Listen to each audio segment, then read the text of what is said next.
kekeliruan mereka untuk mendistorsikan pemikiran anak muda menjadi orang-orang yang ngawur gitu loh.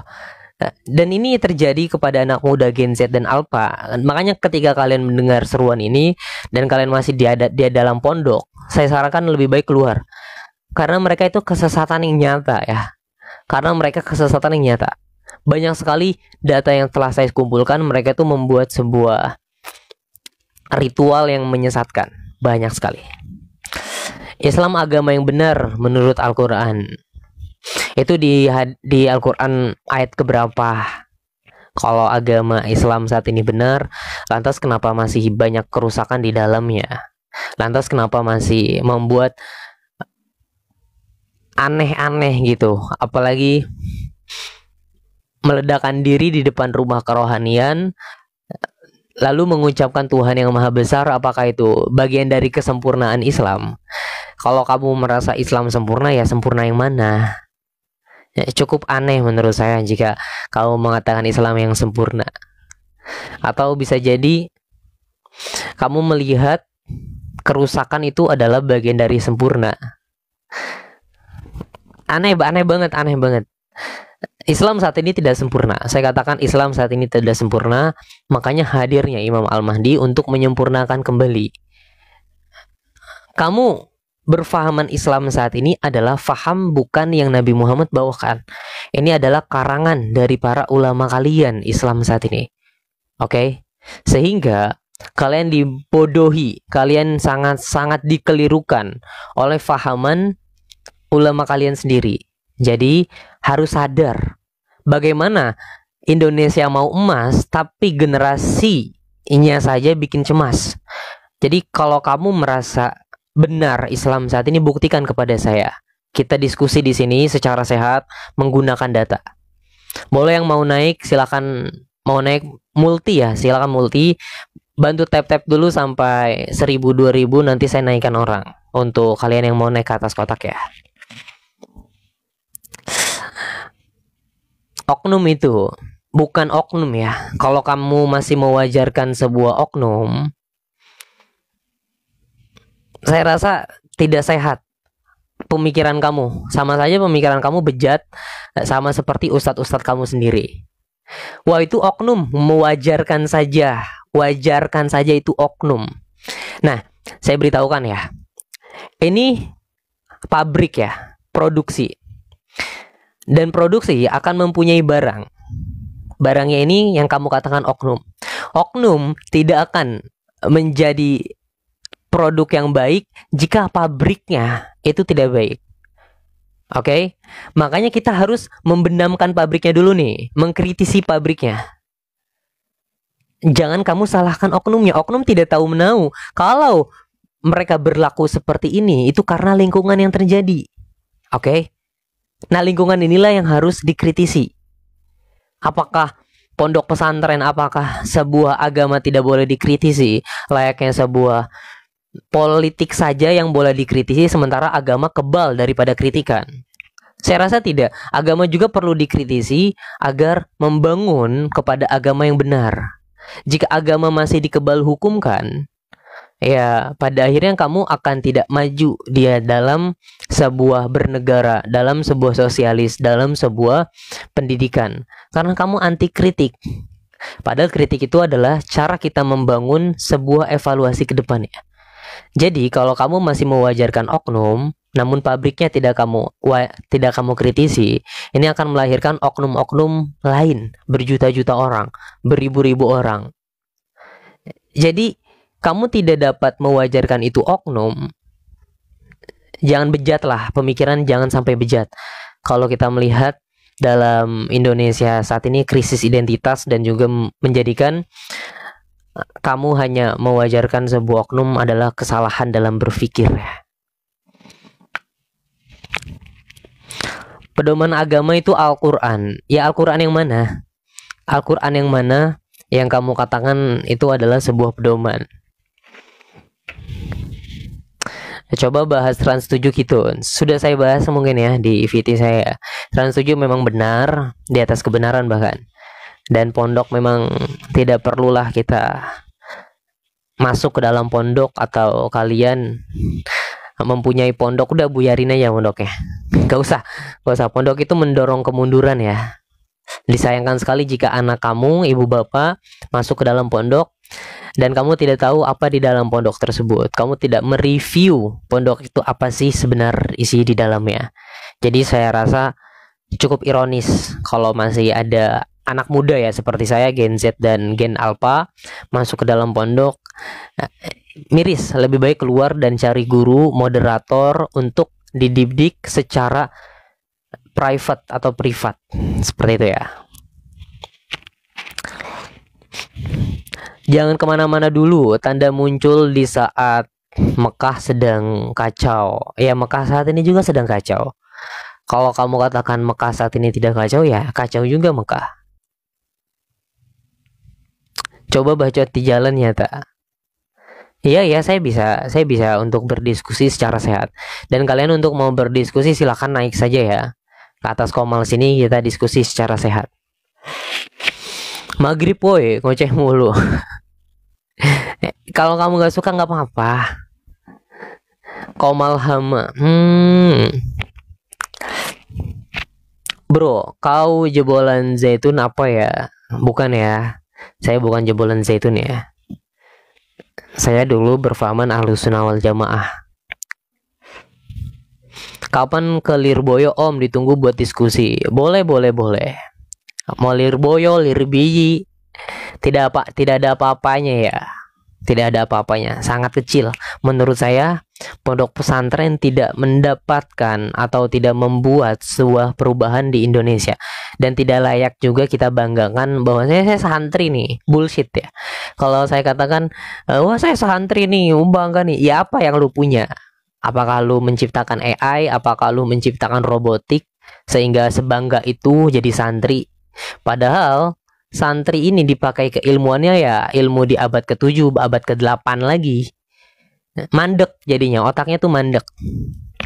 Ujungnya apa? Ujungnya banyak sebuah ya kerusakan lagi di dalam pondok tersebut. Sangat pusing saya kalau membahas pondok karena memang tidak sehat dan memang harus dibubarkan. Sekarang naikin gua udah multi ya, kebanyakan ngomong loh. Terus Anda bangga karena apa? Saya tidak bangga dengan apapun ya. Saya bangga karena mengikuti Imam Al-Mahdi yang diutus oleh Nabi Muhammad SAW. Assalamualaikum, waalaikumsalam, El Nur. Oh pusing berarti ilmu lu kebablasan. Lah, di mana dibablasnya ilmu saya? Saya memberitakan kebenaran saja kok. Naikkan aku Tun. Boleh. Silakan, boleh naik silakan. Siapa dulu nih yang mau naik nih? Terbalik semua pikiranmu, anti Islam kamu ya. Hei, saya tidak anti Islam. Saya benar kok di atas kebenaran. Saya mengkritik si Islam dengan data.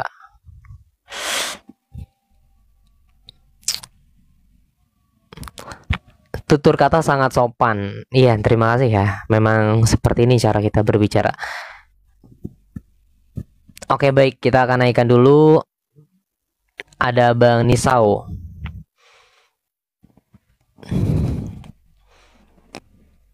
Biasa ngobrol di congor. Enggak. Oke, assalamualaikum Abang Nisau. Waalaikumsalam warahmatullahi wabarakatuh. Oke, apa kabarnya hari ini? Semoga sehat selalu ya. Alhamdulillah, berkat Nabi Muhammad, bukan berkat Al-Mahdi ya. Berkat Nabi Muhammad. Oke, di sini saya mengabarkan kemunculan Imam Mahdi. Mungkin ada yang mau ditanyakan? Saya agak sedikit tersinggung dengan perkataan Al-Kitun tadi ya, tentang masalah pesantren harus ditutup. Ya, terus gimana?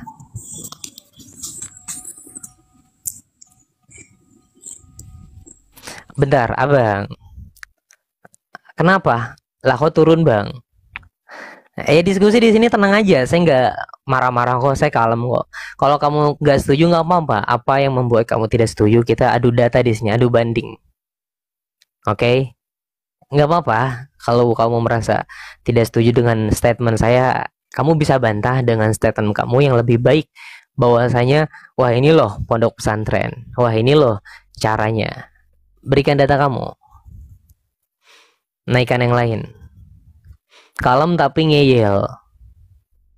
Yang ngeyel di mana, Bre? Saya tidak ngeyel ya. Naikkan yang lain, boleh saya naikkan. Selamat sore Abang Kitun yang belam-belam. Iya, selamat malam. Iya. Abang, Gini loh, suaranya Tun, mantul ya. Suaranya Iya, mantul pakai ya? handset ini. Oke. Coba jangan seperti Gini loh, Tun. suaranya coba dipelanin dulu coba. Udah? Masih mantul suaranya ya. Aduh. Nah, seperti ini aja nih. Coba lagi. Udah? Lagi coba. Sekarang pakai handset nih, Tun. Kalau nggak denger loh, Tun. Kita ngobrol-ngobrol biasa aja ya kan, Tun. Oke, bebas, silakan. Gini loh, Tun. Aku mau nanya. Arah dari ibadah yang diikutkan oleh Imam Mahdi ini seperti apa gitu loh, arahnya gitu loh. Seperti kalau kita mengikut Rasulullah kan sholat, ya kan, ibadah kepada Allah gitu. Jadi arahnya dari Imam Mahdi yang kamu apakan ini gimana itu, Tun? Sebentar, sholat ibadah kepada Allah Islam saat ini benar atau tidak? Kalau menurut yang kami yakini benar lah, Tun. Oke, coba berikan narasi dalam Al-Quran ritual 5 waktu. Ritual 5 waktu kalau sholat subuhnya 2 rakaat, sholat maghribnya. Bukan. Saya pengen di dalam Al-Quran. Kamu memakai Al-Quran kan? Berikan data kamu di dalam Al-Quran bahwasanya sholat saat ini benar. Aku ini orang awam loh, Tun. Istilahnya itu aku bercakap ini cuman apa yang aku alami aja gitu loh, Tun. Iya, makanya itu jika kamu mengikuti segala sesuatu harus menggunakan data, jangan ikut-ikutan. Oke? Ya setidaknya itulah yang kami yakini, Tun. Oke, sekarang kalau kita data fokus itu dulu. Sebentar, Abang. Kita fokus dulu kepada utusan ya, karena topik saat ini yaitu utusan Imam Al-Mahdi. Nah, saat ini Imam Mahdi telah muncul. Abang percaya Imam Mahdi atau enggak? Kalau menurut hadis yang pernah aku dengar, memang ada sih kemunculan Imam Mahdi yang ciri-cirinya dia itu bawa pedang di tangan kirinya, kan gitu. Ini yang aku tahu sih. Abang, oke. Abang mungkin saat ini masih baru mendengar ya rumor-rumor tentang hal tersebut, tapi belum mengkaji lebih dalam seperti itu. Ya kalau masalah mengkajinya belum sih. Oke. Ini kan aku gini loh, Tun. Aku ini cerita orang awam aja, yang artinya itu yang aku tuh jalani ibadah itu memang yang udah diperintah. Bukan, Bang. Diperintahkan. Hal-hal seperti itu yang tadi Abang katakan itu tidak terlalu penting, karena yang paling penting adalah kita mencari utusan yang diutus oleh Nabi Muhammad. Oke, misal nih Abang nih, di era Nabi Muhammad dan ada Abu Jahal dan pemuka lainnya agama, apakah pantas mengikuti mereka atau Nabi Muhammad yang diutus? Seharusnya Nabi Muhammad. Oke. Sama halnya kita breakdown di era Nabi Musa dan ada pemuka agama di era Fir'aun, apakah pantas mengikuti mereka atau Nabi Musanya? Seharusnya Nabi Musanya. Nah, sama halnya di era saat ini ketika Imam Mahdi muncul yang diutus oleh Allah Subhanahu wa taala dan ada pemuka agama, entah itu ulama, ustadz-ustadz yang tidak dilantik, apakah pantas mengikuti mereka atau Imam Al-Mahdi yang diutus? Oke, jadi sebuah teritorial sejarah ini menunjukkan pentingnya seorang utusan dibanding ritual ibadah yang kamu lakukan. Oke, ritual ibadah tidak terlalu penting untuk hal-hal yang kosmetik seperti itu. Kenapa? Karena dalam Al-Quran dikatakan bahwasanya iblis dikeluarkan daripada surganya Tuhan karena tidak mentaati Adam sebagai khalifah di atas muka bumi. Oke, itu pentingnya. Hmm. Dan juga narasi Nabi Muhammad berkata, apabila kamu tidak mengikuti Imam Al-Mahdi yang aku utus, maka kamu akan mati dalam keadaan jahiliyah. Jadi bukti-bukti yang mengatakan sebuah ritual ibadah itu sangat tidak kuat datanya dibanding adanya seorang utusan yang diutus oleh Tuhan. Jelas? Ya. Ya maksudnya gini loh Tun, dari yang udah di apa ya, dari kita dari kecil memang iyalah belum salah kapah masuk Islam ya kan, artinya itu kita hanya dari imam pengikut Imam Syafi'i ya, yang dimana memang itulah yang diajarkan sama kita gitu, dari mulai sholat yang gerak-gerik sholat gitu loh. Iya, ya, oh ya, saya paham akan hal itu. Namun, Abang, Syafi'i juga itu tidak diutus oleh Nabi Muhammad. Syafi'i, Hambali, Hanafi, dan Malik ini adalah orang-orang yang tidak diutus oleh Nabi Muhammad. Maka tidak pantaslah kita mengambil poin-poin daripada mereka. Oke? Mereka melakukan fatwa.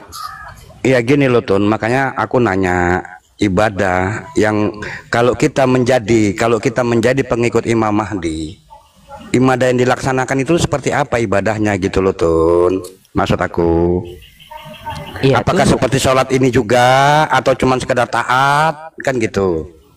Iya betul. Jadi bentuk itu yang menjadi ibadah. Pertanyaan aku di situ Tun. Iya, oke. Bentar saya mute dulu, Abang, suaranya agak terlalu ramai. Nah, jadi bentuk cara ibadah kepada Imam Al-Mahdi saat ini ketika kamu telah masuk terlebih dahulu kepada agama ini. Oke? Sebab Nabi Muhammad berkata, apabila Imam Mahdi muncul, ia akan membawa agama baru, syariat baru, dan kitab yang baru yang sulit diterima oleh bangsa Arab. Jadi beliau menggunakan sholat, puasa, haji, umroh, dan lainnya, namun caranya berbeda. Oke, mungkin bentuk peribadahan kamu yaitu ritual 5 waktu. Namun peribadahan kami, sholatnya adalah bentuk ketaatan dan patuh terhadap putusan. Kenapa kami tidak melakukan ritual 5 waktu lagi? Karena sebab musababnya Ka'bahnya palsu. Oke, itu poinnya. Yang kedua, karena kami setelah mempunyai seorang utusan, maka kami mentaati apa yang beliau katakan. Apa yang dihalalkan maka halalah, apa yang diharamkan maka haramlah. Jadi bentuk cara kami sholat ibadah adalah keterhubungan spiritual kepada beliau, figur yang diutus. Sama halnya di era Nabi Muhammad, ketika Nabi Muhammad pada periode awal sampai tahun ke-13 belum ada ritual 5 waktu. Lantas bagaimana sahabat Nabi Muhammad cara sholatnya itu bagaimana? Sholatnya mereka adalah mentaati Nabi Muhammad sepanjang dakwahnya yang begitu panjang. Oke, itulah esensi sholat sebenarnya. Bentuk tunduk, taat, patuh, berserah kepada utusan. Itulah yang dikatakan sebagai Islam. Seperti itu Abang. Mungkin boleh buka mic lagi Abang Dedi. Jadi di situ letak kesempurnaannya nggak ada lah Tun. Artinya itu begini ya.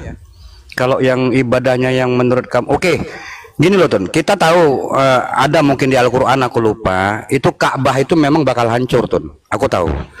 Jadi aku ngerasa gini, kalau kamu nyebarkan Ka'bah itu palsu, aku nggak ambil peduli, karena Ka'bah yang di hatinya orang mukmin itu yang dijaga sama Allah Tun.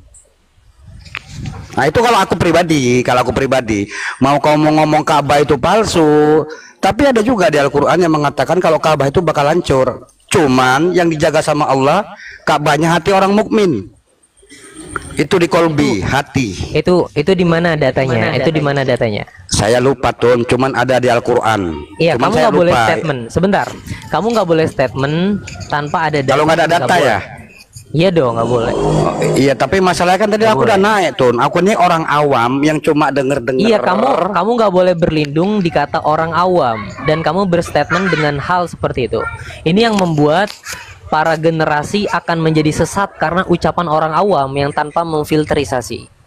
Oke? Kamu harus memfilterisasi dengan ucapan para ustadz dan ulama Jangan kamu telan mentah-mentah. Kamu harus tanya, di mana datanya wahai ulama, wahai ustadz. Dan ketika kamu mengetahui datanya di dalam kitab ini dan itu oke nggak apa-apa. Tapi pada saat ini generasi di era saat ini hanya menelan mentah-mentah, saking tidak peduli dengan ini datanya valid atau tidak. Secara objektif mereka tidak memilah dan memilih. Seperti itu. Iya tuh, nanti sekali-sekali aku naik bawa data, ada di Al-Quran itu memang Ka'bah itu bakal hancur. Ada, tapi yang dijaga sama Allah Ka'bahnya hati orang mukmin yang dia tuh nggak hancur. Itulah di hati.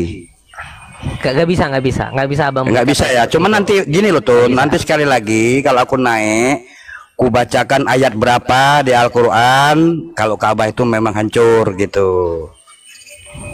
Oke, nggak apa-apa, boleh silakan. Namun pada akhirnya memang syarah saat sholat yaitu menghadap kiblat. Nah ketika kiblatnya telah hancur, maka tidak lagi dapat kita memvonis itu benar atau sah, oke? Karena Ka'bahnya tapi gini loh hancur. tuh, Allah menciptakan segala sesuatunya kan berpasang-pasangan. Allah Maha mengetahui memang Ka'bah itu hancur, tapi yang dijaga Allah tuh hatinya Ka'bahnya orang mukmin. Abang, gitu saya tuh. tadi tanya kepada kamu. Saya tanya kepada kamu, ya datanya mana? Biar saya tahu juga. Kalau abang bicara terus-menerus tanpa data, ya debat kusir namanya. Oke, siap Tun, siap. Nanti kapan-kapan aku naik, aku bawalah datanya ya Tun. Ya. Ini kan cerita-cerita orang-orang yang nggak berilmunya aku nih Tun. Maklum aja lah. Ya kan. Oke. Kayak mana nih Tun? Aku mau turun atau aku mau nongkrong di sini atau gimana ini? Ya udah, kamu di sini juga nggak apa-apa. Biar saya naikin yang lain. Oke, siap Tun. Oke, siap. Jadi itulah pertanyaan-pertanyaan. Aku sering lihat kamu loh Tun. Pertanyaan-pertanyaan itu kok timbul kalau memanglah Imam Mahdi bener kan gitu. Ibadah seperti apa sih yang disempurnakan oleh Imam Mahdi ini gitu loh Tun. Iya. Apakah seperti sholatnya sama atau enggak atau gimana kan gitu. Jadi yang dikatakan kalau Rasulullah Muhammad Shallallahu Alaihi Wasallam itu udah sempurna, berarti Imam Mahdi diutus mau lebih sempurna lagi kan begitu. Seperti apa ibadahnya gitu loh Tun. Iya betul. Memang ia menyempurnakan kembali Islam yang tidak sempurna saat ini. Oke, beliau bukan ingin merusaknya ya, tapi ingin memperbaharui sebuah kerusakan yang telah terjadi. Seperti itu. Makanya saya katakan hadirnya Imam Mahdi adalah kabar gembira umat Islam jika mereka melihat dengan kacamata dengan bukti data yang begitu jelas. Ya memang Islam saat ini tidak sempurna. Saya katakan tidak sempurna. Banyak sebuah kerusakan dan masih banyak lagi. Kalau saya paparkan bisa 2-3 hari. Saya bicara tanpa berhenti untuk melihat sisi daripada gelapnya Islam itu sendiri. Oke, baik. Mungkin saya akan naikkan dulu ya Bang Dedi oleh orang-orang yang lain yang mau naik mungkin. Ada Bang Full. Oke, Full siap net. Tun. Aku kapanpun kau turunkan nggak apa-apa ya Tun. Iya Bang Dedi. Gak apa-apa di situ juga nongkrong. Saya kalem kok, orangnya santai aja. Oke, assalamualaikum Abang Full. Waalaikumsalam warahmatullahi wabarakatuh. Oke, apa kabarnya hari ini? Semoga sehat selalu ya. Alhamdulillah baik. Oke, saya di sini mengabarkan kemunculan Imam Mahdi. Mungkin ada yang mau ditanyakan? Ya, di sini kan ada kayak kenapa Al-Mahdi muncul. Nah, terus tadi ada beberapa pembahasan bahwa agama Islam ini kurang sempurna. Saya minta titik kecilnya gitu. Titik kecilnya kenapa Anda itu mengatakan bahwa Islam ini masih kurang sempurna gitu. Iya. Poinnya banyak sekali ya.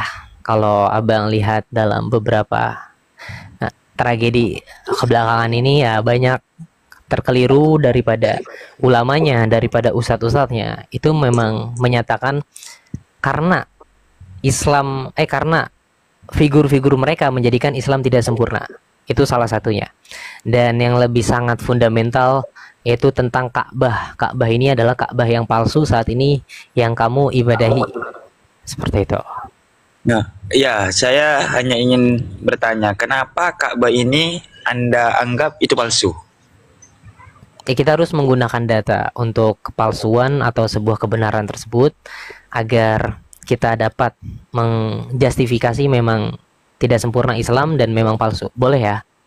Nah, boleh datanya dikeluarkan seperti apa data yang Anda akan munculkan. Saya ingin tahu datanya itu seperti apa ketika Anda mengatakan Ka'bah itu ya palsu gitu. Datanya itu seperti apa gitu. Ya, Abang, kita dapat melihat dalam sebuah bukti sejarah atau bukti daripada dalil, entah itu Al-Quran, narasi hadis. Abang mau pilih dari mana dulu? Terserah. Terserah, mau yang dari Al-Quran terlebih dahulu atau dari hadis dahulu. Nah, coba itu. Oke, kita melihat dalam bukti teritorial sejarah dulu mungkin ya. Ini Ka'bah hancur di era setelah kewafatan Imam Husain di Karbala. Jadi kehancuran Ka'bah ini memakan waktu sekitar 7 bulan lamanya ya. Pada tahun 692 Masehi, estimasi peperangan terjadi bulan Maret sampai di bulan Oktober dan runtuh di bulan November. Oke, Ka'bah. Nah, ini yang menyerang Ka'bah tersebut. Abang boleh lihat nanti saya berikan kitabnya ya untuk buat Abang baca sendiri. Ini yang menyerang Ka'bah. Tunggu apa namanya? Kira-kira apa nama kitab yang menyatakan Ka'bah itu hancur, lalu tadi apa namanya langsung divonis Ka'bah itu lalu dianggap palsu. Apakah letak Ka'bahnya itu berpindah dari waktu Ka'bah hancur itu? Atau kalau memang pindah dari titik mana ke titik mana gitu. Oke. Ka'bah yang asli dulu ya, kita melihat Abang ya. Ka'bah yang asli itu bukan berada di Hijaz saat ini atau Arab saat ini. Ka'bah yang asli itu berada di kota Petra, Jordania. Nah, itulah Ka'bah yang asli. Nah, dulu Nabi Muhammad lahir di sana, bukan di Mekah saat ini. Oke? Karena kalau kita lihat Abang sendirilah nanti searching di kanal YouTube yang telah menelusuri lebih dalam 30 tahun tentang Ka'bah asli atau tidaknya, yaitu Dan Gibson, nama kanal YouTube-nya. Beliau juga ini adalah seorang Islam atau Muslim, mengkaji dengan begitu lamanya dan dapat menyimpulkan memang Ka'bah saat ini adalah Ka'bah yang palsu. Seperti itu. Lah, kalau bukannya sejarah Rasulullah itu sudah ditetapkan bahwa Rasulullah itu lahir di Madinah. Mekah, kok Madinah? Di kota Mekah. Di kota Mekah. Tepatnya ya di Ka'bah itu kan berdampingan di waktu itu ada sejarah yang mengatakan memang itu sejarahnya gitu bahwa ada peperangan atau disebut dengan peperangan gajah di waktu itu kan ada pasukan-pasukan gajah dan terus di era itu memang nyata itu sudah dicantumkan juga, sudah ada datanya seperti itu. Terus kenapa hal itu baru diteliti sekarang atau dalam waktu tadi siapa namanya yang meneliti itu kan masih baru. Sedangkan sejarah ini sudah munculnya dari eranya Nabi Muhammad lahir, terus dari sahabat-sahabatnya terus ke ulama sampai sekarang itu sudah tercantum dan tidak pernah dirubah. Kenapa sekarang baru berubah di era-era yang masih baru ini? Maksudnya seperti itu. Iya, karena saya memberikan sebuah data yang membongkar tentang Ka'bah palsu ini adalah Imam Al-Mahdi itu sendiri. Oke? Nanti Abang untuk membaca kitab tentang Ka'bah palsu boleh DM saya, nanti saya berikan kitabnya. Kita follow-followan dulu ya. Nah, saat ini saya mengabarkan sosok figur dulu yang begitu penting, yaitu Imam Al-Mahdi. Karena figur inilah yang Nabi Muhammad gariskan. Ikutilah walaupun kamu merangkak di atas es, dan juga berbaiat atau bersyahadat kepadanya agar kamu tidak mati dalam keadaan jahiliyah. Jadi figur inilah yang menjadi topik utama saya ya. Soal Ka'bah, soal kosmetik lainnya itu bukanlah bagian terlalu penting. Namun Imam Al-Mahdi begitu penting. Abang percaya Imam Mahdi atau tidak? Saya percaya bahwa Al-Mahdi akan diutus. Tapi yang membuat ini kan Al-Mahdi ini diutus di waktunya nanti ketika masuk ke hari-hari akhir gitu. Oke. Jika saat ini abang percaya, apakah bisa divalidasikan kepercayaan abang dengan sebuah data? Memang Al-Mahdi itu sudah dicantumkan dalam Al-Quran ataupun apa namanya hadisnya Rasulullah yang diriwayatkan oleh para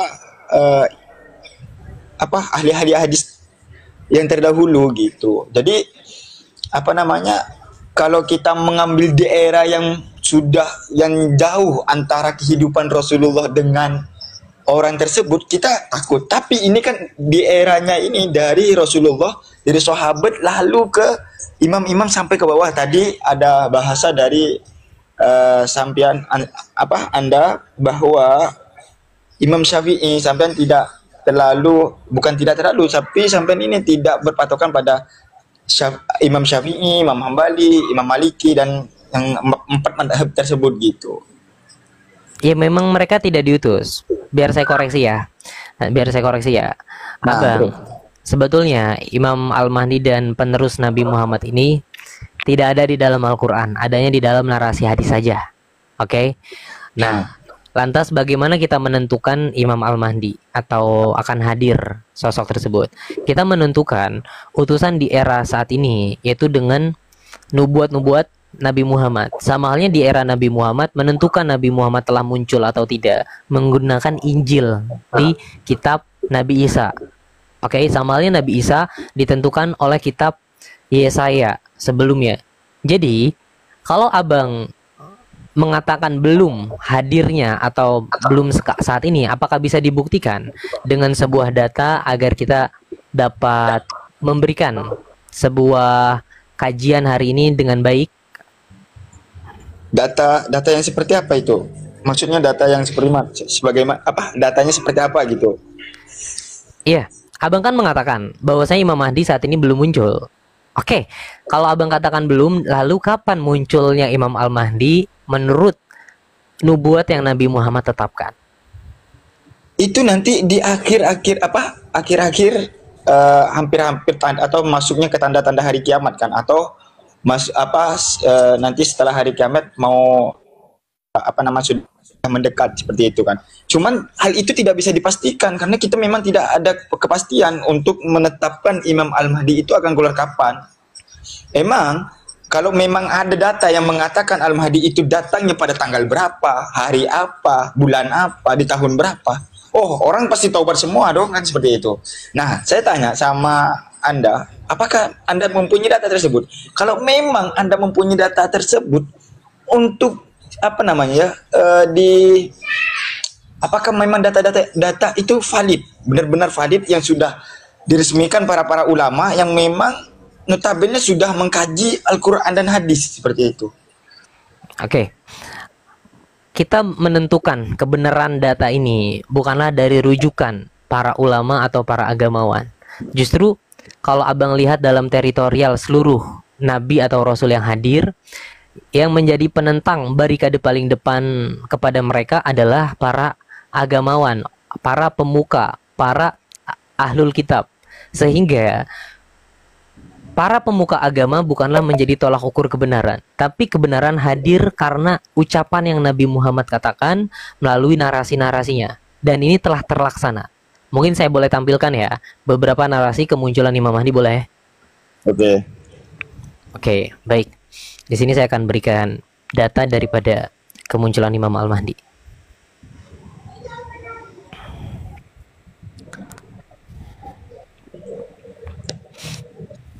Abang ini orang mana, Bang? Saya orang Kalimantan Barat. Oh, Kalimantan Barat. Oke, baik ya. Di sini saya akan memberikan data daripada bentar, saya besarkan dulu layarnya biar teman-teman juga boleh untuk menyingkrut ya, atau mengambil gambarnya. Nah, ini di dalam kitab Bihar Al-Anwar juz 52 halaman 210 dan juga di dalam kitab 250 pertanda akhir zaman tanda ke-88 halaman 136. Nah, di sini Nabi Muhammad berkata, Bang, Hijaz akan diperintah oleh seorang laki-laki yang namanya seperti binatang, yaitu Fahad.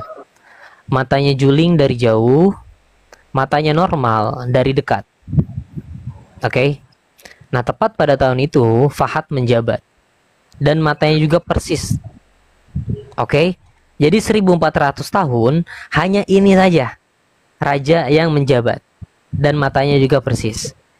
Lalu beliau meninggal. Nabi Muhammad berkata, meninggalnya ia akan digantikan oleh saudaranya yang bernamakan Abdullah. Nah, tepat pada tahun 2005 beliau meninggal dan langsung digantikan oleh saudaranya yaitu Abdullah.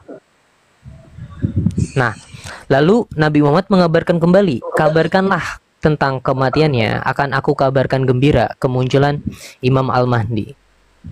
Pertanyaannya, kapankah beliau ini meninggal? Beliau menjabat bermula pada estimasi tahun 2005 dan meninggal pada tahun 2015 23 Januari. Oke. Tepat pada malam itu, hanya satu individu saja yang mengibarkan panji hitam daripada timur yang bertuliskan Al-Bai'atu Lillah. Dan hanya satu individu saja yang telah mengklaim namanya di dalam wasiat Nabi Muhammad yang 3 nama. Namanya seperti namaku, namanya seperti nama bapakku, Abdullah dan Al-Mahdi. Dan beliau telah mengklaim nama ini, yaitu Abdullah. Klaim wasiat ini tidak boleh ada penuntut palsu, kata Nabi Muhammad. Jika ada penuntut palsu, maka akan langsung dicabut nyawanya. Dan figur beliau ini saat ini telah muncul, dan beliaulah yang digenapkan, karena sudah 10 tahun beliau masih hidup saat ini. Jelas? Jadi figur inilah yang menjadikan beliau satu-satunya orang yang digenapi daripada nubuat Nabi Muhammad SAW. Berarti orang-orang ini ya yang ada di gambar ini, Anda yakini bahwa dia itu Mahdi, Al-Mahdi gitu, Pak? Beliau, iya betul, beliau adalah Mahdi. Beliau bukan Imam Mahdi ya. Beliau adalah perwakilan. Perwakilan daripada Imam Al-Mahdi. Berarti Imam Al-Mahdi ini kapan timbulnya? Beliau akan muncul Imam Al-Mahdi karena Imam Al-Mahdi mengalami 2 fase kegaiban. Oke. Iya. Jadi kan kalau memang Anda memang mempunyai data yang valid, otomatis Anda pasti tahu tuh kapan. Nah, ini kan kata dari Anda juga ada perwakilan. Apakah bisa hal-hal yang seperti ini yang menyangkut keagamaan dan keyakinan manusia itu diwakilkan seperti ini? Dan tadi ya, Anda tadi mengatakan bahwa Imam Syafi'i tidak diutus. Memang Imam Syafi'i bukan langsung Rasulullah yang mengutus, tapi Imam Syafi'i atau 4 mazhab tersebut mempelajari dari alur-alur yang sudah bersanad, yang sudah nyambung dari guru ke guru, nyambung ke Rasulullah. Nah, itu udah pasti. Nah, sekarang kitab Al-Anwar ini yang sampai kasih tahu ke saya yang seperti gambar itu kan terjemah bahasa Indonesia. Nah, kitab Al-Anwar ini siapa penerbitnya? Siapa yang menyanadkan? Yang menerbitkan siapa? Sanadnya kemana? Apakah ini udah sudah diakui oleh seluruh dunia? Apa udah diakui oleh para ulama terdahulu? Apakah hal ini sudah menyambung dengan hadis-hadis Rasul? Karena yang Anda kasih tahu itu cuma terjemah bahasa Indonesia. Sedangkan di eranya Rasulullah itu pakai bahasa Arab, otomatis di era itu kata-kata itu pasti ada bahasa Arabnya dong. Oke. Abang jika ingin bahasa Arabnya boleh. Tadi udah ambil gambarnya belum? Abang lihat di kitab Bihar Al-Anwar ini. Oke, kitab Bihar Al-Anwar ini adalah kitab para imam. Yang tadi saya katakan nama-nama yang diutus oleh Nabi Muhammad. Dan ini mempunyai sanadnya, mempunyai perawinya. Jelas? Daripada Abi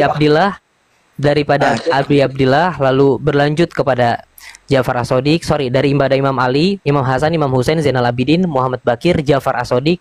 Nah, Ja'far As-Shadiq mempunyai murid yaitu Abi Abdillah. Nah, inilah figur yang mengumpulkan daripada kitab-kitab tersebut.